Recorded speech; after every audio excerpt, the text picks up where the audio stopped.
I would say one criticism that I would have is that the show doesn't completely shake off the burden of being a video game adaptation.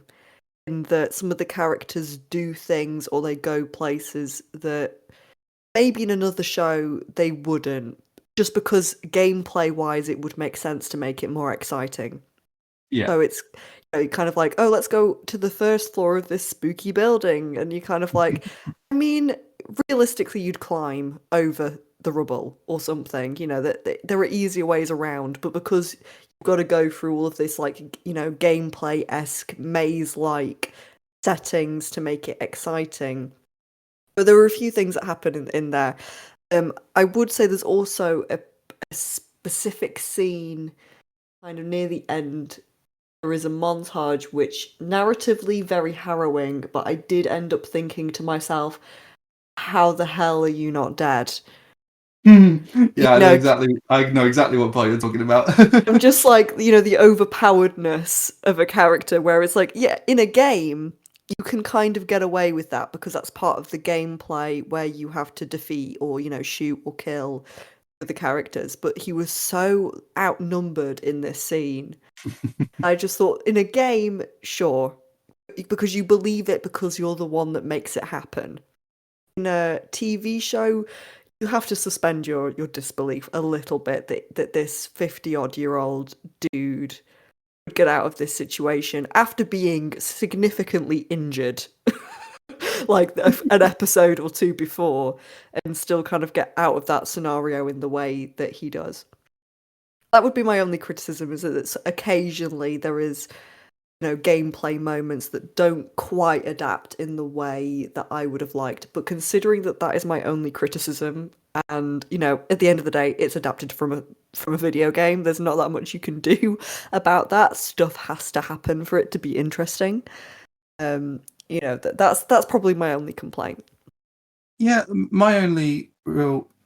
I mean, it's so minor. It feels strange to call it a complaint, but there are some episodes that adhere so strictly to sections of the game, which I think is right in those cases, because episode 8, episode 9, I think episode 6. Yeah, I think episode 6 as well.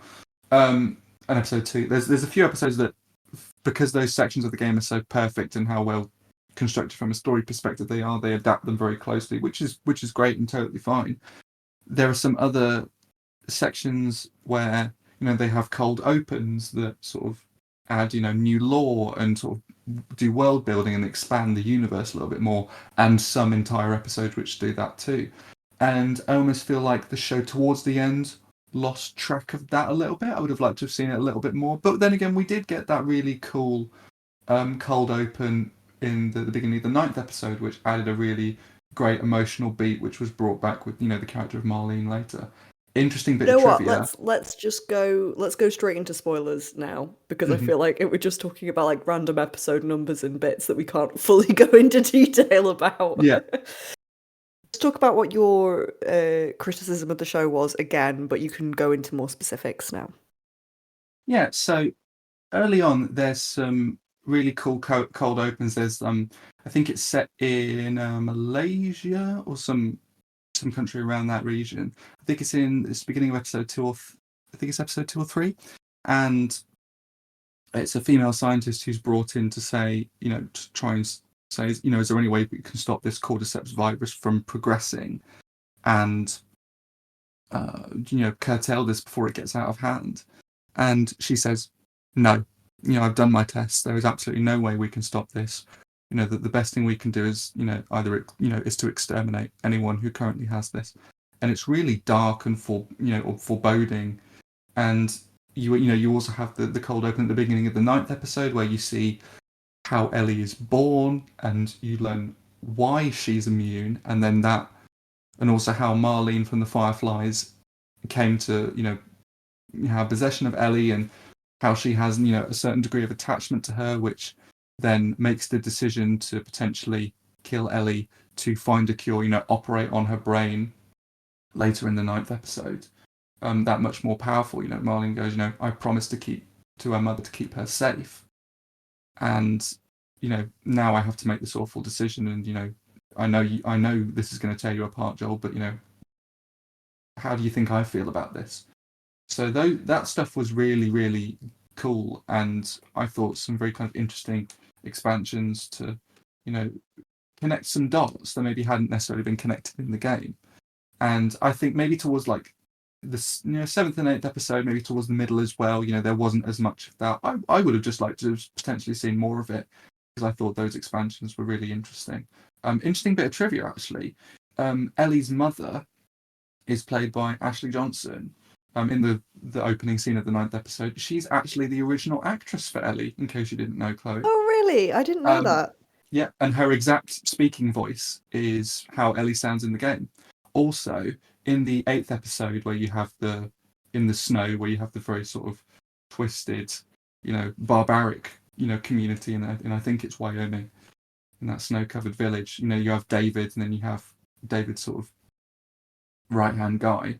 David's right-hand guy, with sort of the beard and the beanie hat, is Troy Baker, who plays Joel in the original game. Oh, So that's nice. They've got those little cameos. Yeah, Gets brutally murdered by later on a butcher's knife. Yeah, what a way to go! Butcher's knife to the neck. Love that episode. I watched that today as well, and oh my god, I think that's actually one of the best acting performances, villain-wise, for the preacher, the main guy, I've seen, because I actually didn't see it coming, and it chilled me to my core when that kind of like cannibalism reveal was made. Yeah, he's got such just he's so kind of charming and charismatic at the start, and seemingly good-hearted, but then he's got this underlying really slimy, just and it's like you can kind of understand, in a really twisted, horrible way, you can kind of understand where he's coming from, which makes it even more disgusting. You're almost like disgusted with yourself for siding with it. It's honest, it's really grim. It's probably one of the most intense episodes, I'd say, episode 8 out of the lot. I really did like. Yeah. It reminded me of there's an old episode of Torchwood, actually, the Doctor Who spin-off, where they find a couple in like the Welsh Valleys or something that are actually, and they think that they're going to solve alien problems because it's Torchwood, and it turns out that the two of them are just cannibals. And I remember that episode really being horrible to watch, because you think it's like supernatural sci-fi where there's like a level of detachment, and then it's revealed that they're cannibals. It's absolutely grim. Really horrible episode. But yeah, that episode, The Last of Us, episode 8, I think really got to me more than some of the others. And especially I mean, in the game, the attack that Ellie does on David is brutal. I mean, she essentially kills him in the same way, but it's more restrained. She doesn't slash him. I think she slashes him maybe 8 to 10 times in the game, which is still a lot. And then Joel breaks into the building and pulls her off him. Whereas in the game, the building is literally burning, and she stabs him in the face 20 something times, and she's these bone chilling screams, trauma, as she's trying to defend herself after his attempt to assault her. And I thought that was they went harder in on that than they do in the game. And I thought, whereas the violence in the show is generally more restrained than it is in the game, I actually thought that was a really well chosen moment to go more graphic with it. And Bella Ramsey's performance was incredible in that scene, and then just heartbreaking when Joel just grabs her at the end and comforts her when she runs outside. So the two main spoilery bits I wanted to just discuss with you were, well, one, your thoughts on, I mean, obviously the Bill and Frank episode, which just melted all our hearts, and also your general feelings on the ending. I mean, I know we've talked about in the non-spoilery section we spoke about the overpoweredness of Joel in that section, and I do kind of get it, but what I thought worked really well about that sequence, as opposed to what happens in the game, because it's a very intense action sequence within the game, it's very kind of explosive, but the choice to uh, frame, Joel's attack and rampage as so cold and calculating and ruthless. The exacting nature of his movement, the swift and unfeeling speed with which he dispatches everyone, and also that decision to like lower the sort of the main sound in the score and raise this achingly sad string reprise of the main theme in the score. I thought it really like laid bare the devastation that Joel causes in that scene, and it shows it for the massacre it actually is, rather than like a gung ho shootout. And of course, you can kind of see where Joel's coming from, but it is just it's painful because of the the wider social implications it has in him saving Ellie, but and also the kind of the fact that he betrays her trust as well. I was kind of just wondering what your thoughts on that, because everyone sort of watched it the first time and goes, "No, Joel, what are you doing? Stop!" I definitely had those thoughts. I had conflicting feelings about it initially because I did wonder, has the character development gone far enough for me to believe that he would do this at this point? And I came to the conclusion in the end that yes, it had. That I reasonably believed, because Joel's been getting progressively more violent as the series went on. I think the thing that was holding me back is that his attitudes towards violence and, protecting Ellie's innocence in a way were much stronger at the beginning of the show. So I did I did wonder if this was too much of a leap.